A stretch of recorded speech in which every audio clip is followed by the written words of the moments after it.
Yo, YouTube, how's it going? Uk here for another McLaren track guide. Welcome to Oulton Park. Yes, this track is crazy. Super bouncy, super bumpy.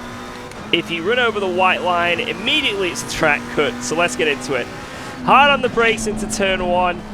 Don't cut too tight there because the red and white curve is very bumpy, and then don't run too wide either. And then tuck it back across to the right here. As soon as you reach the bump, you want to be on the brakes. Keep it tight here because if you run too wide, the camber of the corner just washes you out. And now we've got a short run down into a very fast left-hander here. You just want to be letting off the throttle for it. No brakes, full commitment. As soon as you come out though, hard on the brakes into this tight right-hander here. Again, you want to stay on the inside of that corner because of the bounciness and the camera of it. Then you want to brake on this orange cone. Don't use too much curb. Try and just sort of kiss the curbs because the McLaren, as most of you know if you've driven it, doesn't really like curves too well. But some of them on this track are extremely large, like that one. So, yeah, avoid the big ones. Some of them you can run, but most of them avoid. This one especially, don't run wide there. If you run wide there, it could be the end of your race. I've seen a lot of races end because it just launches the car. Come through this double left-hander, hard on the brakes, keep it tight here for both of the corners. Run it a little bit wide, you can get away with that one. And then the same with the final corner, brake on this white board here, or just before it. Don't go too tight because the curb will bounce you, and then run it wide here. Wow, we missed a few corners there because I was too busy talking, but let's go over it again. So, turn one, brake in on this fence on the left. That's what I use as a reference. As soon as I line up with the fence, like the actual like grating fence on top, that's when I brake.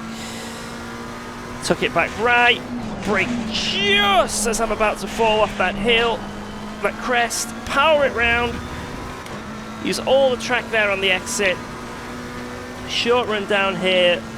Just letting off the throttle, trust the car, hard on the throttle, and now the brakes. Gonna try first gear here this time, see if I get a bit more traction. It's about the same, first or second work about the same there. Braking on the orange. Don't run too wide. You can use a little bit of that final curb there, but again, it's not too advised in this car. Now, braking on this whiteboard here. Don't tuck too tight. You can use a lot of that curb there. Bring it back across so you can get a good exit. And again, don't run wide onto that. It's not very friendly at all. Fast double left here, easily flat. Into this right-hander. You've got to really be committed around this track if you want to find time. Hard on the brakes. You know, I think second gear here is the way to go. I think dropping it into first anyway just loses you too much time, unfortunately. But I think you guys can tell right there that there is a lot of time in this. I think we could definitely get a mid-32 there, but we'll end it there. I don't want this episode to go on all day. But yeah, hope you guys have learned a few things from this track. Hope you guys can get up to speed, and yeah, see you on the next one, guys. Take care. Bye-bye. Bye-bye.